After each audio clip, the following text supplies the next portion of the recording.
Hello and welcome back to Vino Vademecum. I have today a very exciting day because we are in Spain today with the Rioja Alta, which is, I think, one of the most traditional and very, very nice wine areas in the world at all. And before I give over to the word to Luis, who's head of Rioja Alta SA, I want to answer some of the emails that people sent to me. And I just want to tell you that I installed now the new telephone number, so whenever you have a need, you can call us now. This is no problem at all anymore. So go ahead, and whenever you need and have questions, you can also go over the telephone numbers which are below this hangout now. In the if you are registered, you are now over the live panel. You will see the telephone numbers now anyway. But please don't call now, because of course now we are in the hangout, and you should follow this really great wines. I think this is a great lineup, not only because of Rioja, because we will have at the beginning a little sideway to Rías Baixas, which is personally one of my favorite Spain white wine regions at all, and especially this wine. I'm really looking forward to go into this in a second. But now I have some questions I got. So yes, we will finish the Sauvignon Blanc box. Sorry guys, I'm still waiting for the last farmer to join the 6 bottle box of Sauvignon Blanc, but I think it's worth it to wait until we have all the different styles from New World, Old World in one box, and then it will be very exciting to order this box, because you have the whole world in your hand, on your table, in the living room, and you can taste it all through.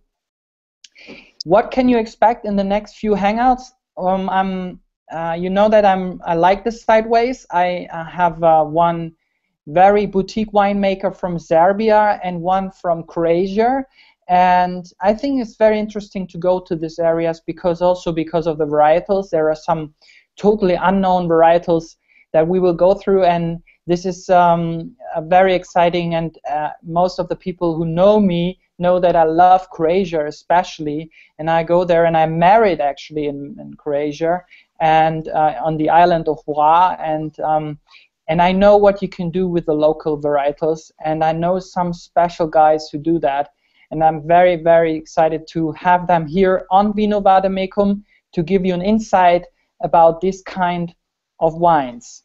Also, we will go back to Spain also, hopefully. I don't give up on the guys from Malaga, because I want to have them on my sweet wine box, and I hope that will work out, but I don't know a date yet, so I will inform you over the newsletter, and you will find all the information as soon as I get them. But now I want to get back to Spain at all, and I'm very, very happy that I have Luis in this hangout, and to talk about a very, very traditional house, the Rioja Alta SA, which have actually the 125th anniversary this year, when I'm not wrong. And I just want to ask you, please, Luis, introduce yourself, your person, and your house, and what is the story, the history behind Rioja Alta, and yeah, I just give over to you, and give us a little insight. Okay. Welcome. Hello. Thank you very much, and thank you for this evening. It has been very nice to be with you tonight. And I would like to introduce myself. My name is Luis Del Águila. I work for La Rioja Alta as a export manager for the Central Europe mainly, and it's where we are working right now. So I'm in charge of the German market and some other markets like Russian markets, also in Poland. But tonight I would like just to introduce Rioja Alta. Rioja Alta is a winery that was founded in 1890. So this year we are celebrating 125 years. It's a big year for us. So we are a centenary winery with a lot of projects, with experience of 125 years in the back, and ready to work for the future, and using our previous experience that we have.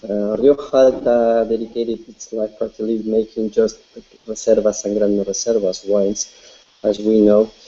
So since the beginning, we were making very, very good quality wines. As very well known, this is the Ardant that we have, for example, in Rioja Alta as a company. It's the flagship of the company.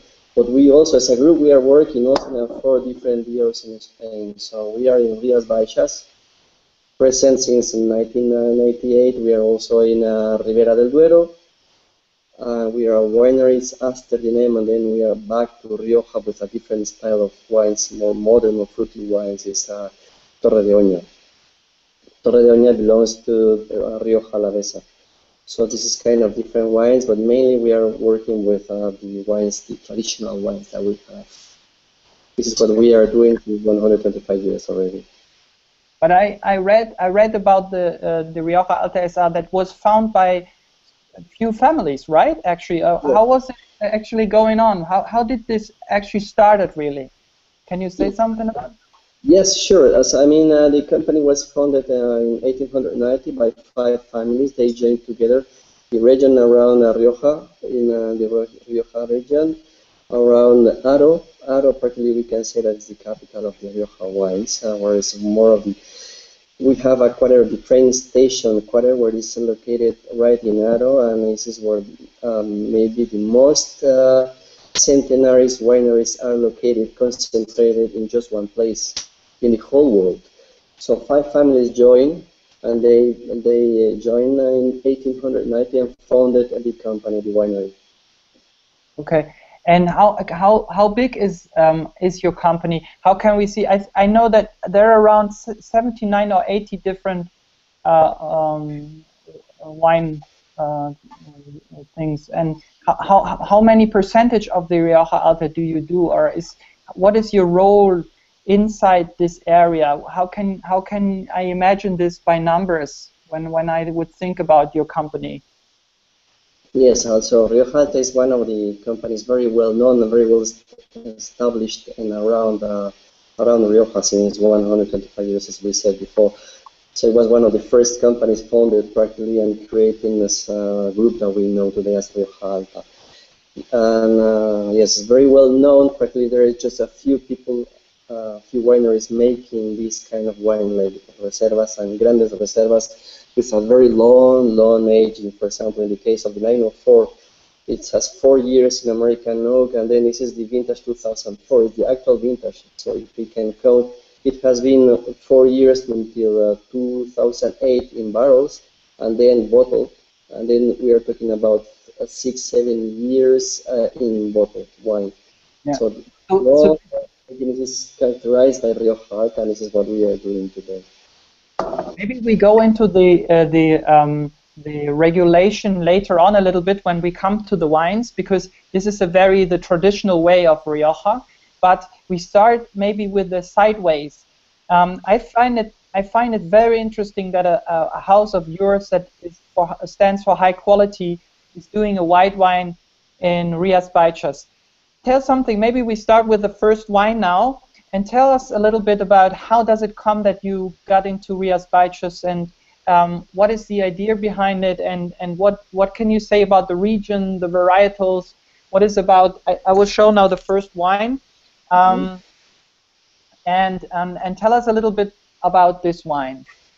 Yes, so Lagar de Cervera. It was a winery. It was belonging to the family Cervera before. It was just in 1998 that the winery, the group La Rioja Alta, bought this winery, thinking to move to the Rías Baixas because it was one of the most known regions for white wine in Spain. And actually, Rioja Alta was making before white wines, but we stopped just doing because we believe that Rías Baixas is a better region to make just white wines, more fruity wines with a little bit more character, with a very well known around Spain. That's why the family decided just to move to Rías Baixas and to make this white wine there. Just getting back to the white wines, to the business of the white wines. What are the varietals which are used in this area? Yes, so we are using just for our wine just Albariño. This is one Albariño, 100% Albariño. So it's a wine that is very fruity, very aromatic, a lot of tropical fruits for the tropical, yeah. a tropical fresh fruit and white flowers and a very nice bouquet, very nice aroma, and very nice, good acidity in the mouth. Yeah. That can combine with this, yeah. To be honest, because I know that this is the climate is influenced by the Atlantic, right? Yes, correct. So what is about the acidity? Because this is also a question coming up here from the audience. I send regards to Berlin. This is a nice question. You are allowed in the south, I think, to use acidity. Do you do this in this wine or not? It's completely natural way of making the wine. So the soil is very acid because it's in the Atlantic. The soil is very acid. It's sandy soil, and that's why the wine is full of acidity, enough acidity. Okay. On which height is this growing, the grapes? How high is this? It's practically over the sea level, so we aren't just talking about 20 meters over the sea level. We are over the coast. So from you can see the ocean, and also very close Rio Minho that separates Portugal and Spain. So we are very close. We are practically on the ocean, Atlantic coast.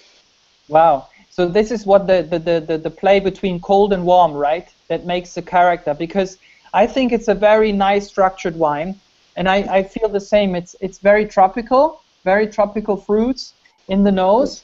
How would you more characterize the wine from your side, and how do you produce the wine? Is this in steel, or do you use wood, or how? No, in a steel tanks. It's coming directly in a steel tanks. So at first we made the fermentation in steel tanks, and then the partial malolactic fermentation in the Rias for 3 months. Just to leave the wine a little bit more in lees, thinking to bring a little bit more fruity wine, more aromatic wine. This is the process of making wine. So then it is bottled and is ready for sale. So the vintage 2004 is going to be soon in the market. It's going to be made in 1 month. So we have 2004. Should be a very fresh, nice wine. But of course, you can keep it for 3-4 years more. This is going to be perfect with this balance of acidity that it has. It's going to be really good. Okay, so you can put this wine aside and let it lay a little bit. Yes, and leave it or drink it fresh is the best, because it's the way of the wine to drink it fresh. I'm excited because I think the good thing about the Rías Baixas is that they have this very developed character. Even if you say you made it in a steel tank, I think it's very very, how do you say, developed in a way. Like you don't think this is a very fresh young white wine.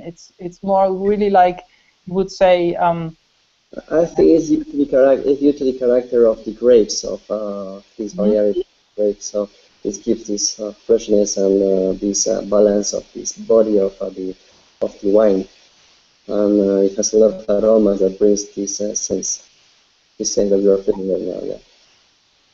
Can you say something about the soil and where the grapes are growing on? Is this very what is the ground? Where is it? And how old are the trees?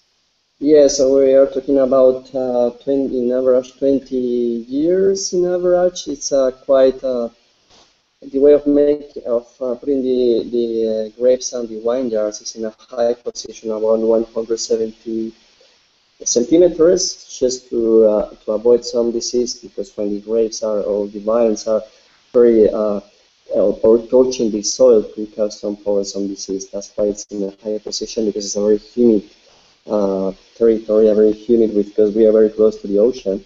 That's why we need to flow, the air flows, the wind flows very good under the wines and the wine jars, so it can use very well. It also brings some freshness also, and keep very healthy wine yards. We have about 77 hectares in production in just one plot. This is allow us to make a better control of the quality of the grapes. So practically the process of vinification is that we are just harvesting. After harvesting, immediately we are putting these grapes into a small baskets of 20 kilograms, more or less, and then down immediately, just to avoid the fermentation in the field. So because we would like to control everything, so that's why we move the grapes directly to the cellar, just to process it. But you can taste the salt as well, right, in this wine? There is salty. It's Very great. salty. Yeah. The freshness, you're right. Yeah, the minerality of the wine is due to the sand, soil, and to the acid soil that we have. Is this something you can take as a character of the Rías Baixas region at all, like what you say now, or is it? Yeah. This is the character of the Rías Baixas. This is a general character for the Albariño. Okay. Okay. Yeah. Okay. So what we are trying to do with our Lagar de Cervera is to put in the Rias and to bring a little bit more power to the aromas. And you can find, so if you taste now the first glass, and then you leave for a moment your glass, and then for in 10 minutes later you will feel a different fruits, more aromatic, a better evolution of the glass, and you feel a very nice, very powerful aromatic wine. Yeah, that's why this is really one of my favorite regions in Spain for white wine, to be honest.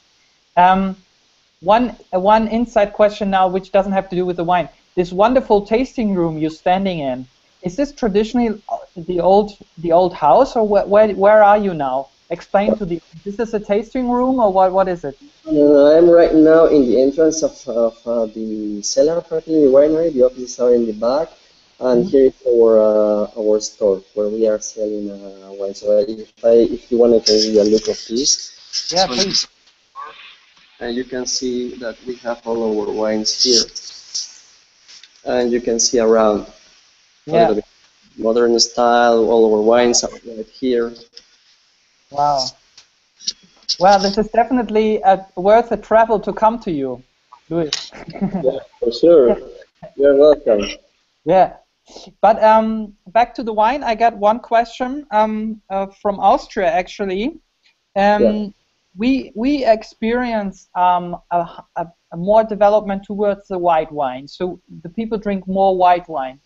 Is the reason why you go to Rías Baixas as well, is do you experience the same in Spain about white wines, or is it because, of course, you're a red wine producer, of course, but is it something similar? Because we experience that here. We have a lot of winemakers that have a lot of red wine, but they really sold out on the white wine, but not on the red. Is this something similar, or can you say that, or No, it's just because we were looking to grow up and to get back to the white wines, and the best region in Spain for us is what we think is Rías Baixas. It's because the Albariño is more fruity, as we told before. The character of the grapes and the character of the land just match really good what we were looking for for white wines.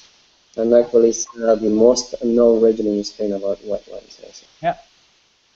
So thank you, Luis, for this first wine. I think, guys, Rías Baixas, really, I can recommend this highly. It's very interesting experience, especially if you like white wines and want to try something totally different, because this varietal is have its totally own character, and as we described, with this little salty note and this developed characters, and this, it's a very, very complex wine for my opinion, and I can highly recommend it.